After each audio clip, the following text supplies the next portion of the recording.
Seja bem-vindo ao curso Ciências dos Materiais, uma introdução, da plataforma Mais IFMG. Eu me chamo Lilian e sou a professora deste curso. Essa é a aula número 1 e nela vamos falar das classificações dos materiais, de suas estruturas e de suas massas específicas. Então, para começar, vamos aprender qual é o foco da área de Ciências dos Materiais. Essa área, ela busca compreender como a microestrutura de certo material afeta as suas propriedades. Primeiramente, vamos entender quais são as classificações dos materiais. As três principais são materiais metálicos, que são formados por metais, mas não metais, somente em pouquíssima quantidade. Como exemplo, a gente tem os aços, ouros, as ligas metálicas em geral. É um material bem denso e muito ordenado. Eles são rígidos, resistentes, dúcteis e bons condutores. A principal característica que eles possuem, que difere bastante, das outras classes dos materiais, é que eles possuem elétrons deslocalizados, tá bom? Agora, os materiais cerâmicos. Esses materiais eles são formados por elementos metálicos e não metálicos combinados em proporções bem definidas, o que difere dos materiais metálicos, já que esses não metais eles podem estar em quantidades variáveis, eles vão formar soluções sólidas em quantidades variáveis. Nós vamos ver durante o curso que esses não metais eles vão se encaixar lá como se fossem impurezas e não formando um composto de proporção definida. Como exemplo aqui de cerâmicas, a gente tem as louças de cerâmicas, os vidros, os cimentos, as sílicas e as aluminas. São materiais rígidos, bastante resistentes, mas eles são frágeis. Nós vamos ver isso também ao longo do curso, o porquê dessa fragilidade. Eles são materiais isolantes e resistentes a altas temperaturas. Os materiais poliméricos, eles vão ser, a maioria deles formados por compostos orgânicos, que são compostos normalmente baseados aí em carbono, contendo longas cadeias de carbono. Essas estruturas moleculares, elas são muito grandes mesmo, bem maior, do que os demais materiais. E como exemplo, a gente tem os plásticos, as borrachas, os silicones, mas no caso dos silicones, eles vão ter a cadeia principal de silício e não de carbono. Esses materiais eles vão possuir baixos valores de densidade, de rigidez e de resistência, e com pontos de amolecimento e decomposição também baixos, em baixas temperaturas. Também baixa condutividade elétrica. São inertes, flexíveis e bastante dúcteis. Então, essas daí são as três principais classes de materiais. A gente também tem uma quarta classe que é muito utilizada, atualmente, que são os compósitos. E a diferença é que esses compósitos eles vão possuir diferentes materiais unidos, para formar, para produzir um terceiro material com propriedades intermediárias entre aquelas dos materiais que foram utilizados de base. Então, a gente tem, por exemplo, compósitos de polímeros com cerâmicas, a gente tem vários compósitos de polímeros com fibra de vidro, essa fibra de vidro ela se encaixa como material cerâmico, e aí a gente consegue, por exemplo, melhorar a resistência mecânica dos polímeros pela incorporação dessas fibras de vidro. Então, a gente vai compensar aí uma característica que não é desejável com outro material. Então, esses daí são os compósitos. E todos esses materiais, quando eles se encontram, quando eles conseguem formar estruturas cristalinas, eles vão dar origem a materiais bem organizados. Então, aqui nessa primeira figura aqui, a gente tem uma sílica, um SiO2, dióxido de silício cristalino. Então, a gente observa uma boa organização aqui, ó, com essa repetição aqui, se repetindo com essa essa organização aqui se repetindo ao longo da molécula. Então, os materiais cristalinos, eles vão ser bem organizados. E a gente tem os materiais não cristalinos ou amorfos. Eles não vão ter uma organização que se repete a longas distâncias, né? Falando aí de distâncias atômicas, né? Claro. Então, eles não vão ter essa organização do material. Então, quando o material é organizado, ele é chamado de cristalino. Quando ele não é organizado, ele pode ser chamado ou de não cristalino ou de amorfo. E quando a gente tem esse material cristalino, a gente vai chamar de célula unitária aquela organização que vai se repetir nessas estruturas.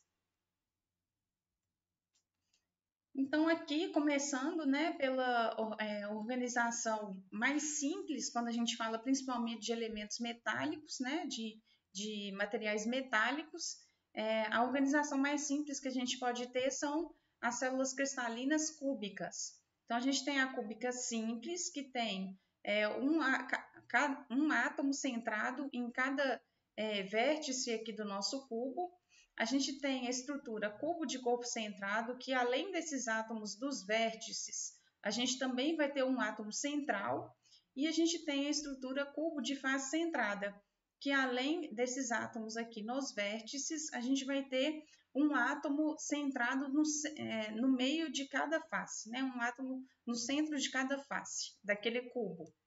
Então, aqui a gente vendo esses átomos, né, em proporções reais, né, a gente observa que eles se encostam na cúbica simples, um vai encostar no outro aqui ao longo da aresta. Na cúbica de corpo centrado, a gente tem também, ó, além deles se encostarem aqui, eles vão também se encostar ao longo da diagonal do cubo. E aqui na cubo de face centrada, a gente vai ter ele se encostando ao longo da diagonal da face daquele cubo. E aqui embaixo a gente tem o fator de empacotamento de cada estrutura. Esse fator de empacotamento, ele é como se fosse uma medida do preenchimento daquela célula unitária. Então, quanto mais próximo de 1, mais preenchido aquela célula está. O 1 equivale a 100%, total preenchimento.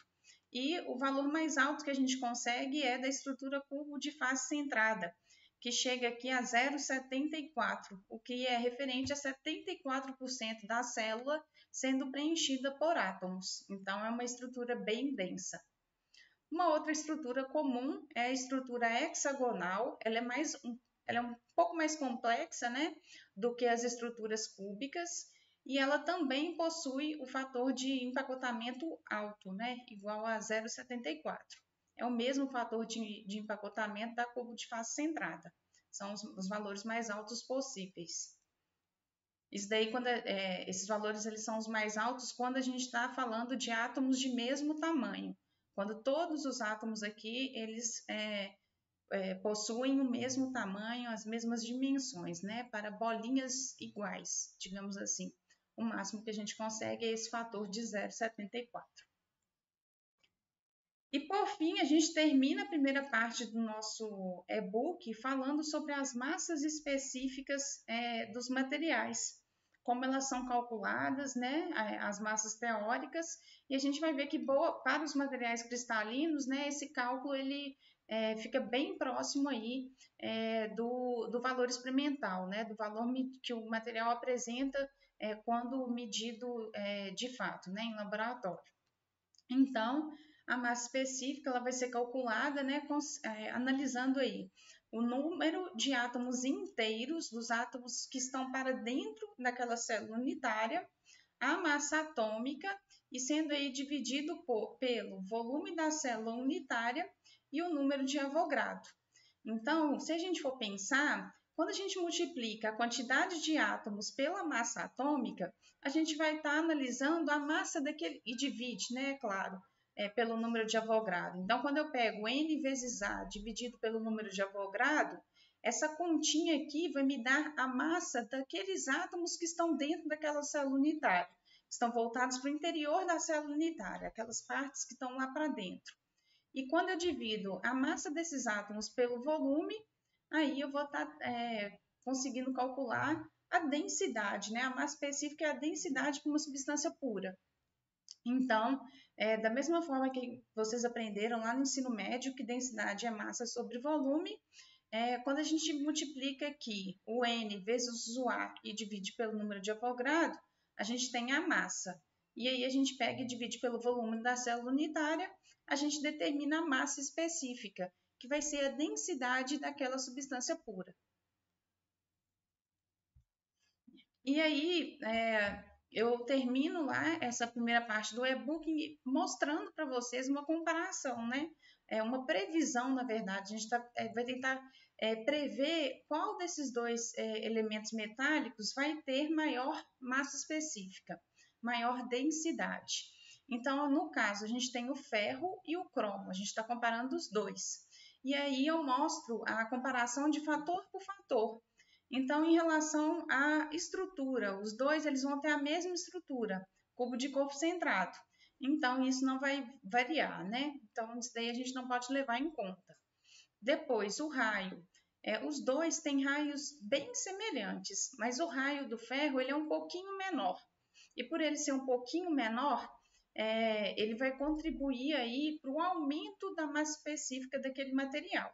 Então, quanto menor o raio, né, para uma mesma estrutura, quanto menor o raio, maior vai ser a contribuição, maior vai ser a densidade, se as outras variáveis forem iguais.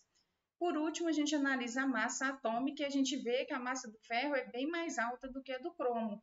E, né, se a gente volta aqui na fórmula, a gente observa que a massa está na parte superior da nossa equação. Ou seja, se eu aumento essa massa, eu vou contribuir aí para o aumento da densidade, né, da massa específica daquele material. Então, né, levando esses três fatores em consideração, a gente pode afirmar aí que a massa específica do ferro vai ser maior do que a do cromo. Então, basta que a gente analise aqui na equação como que cada fator está contribuindo aí para o aumento ou para a redução da massa específica, tá bom?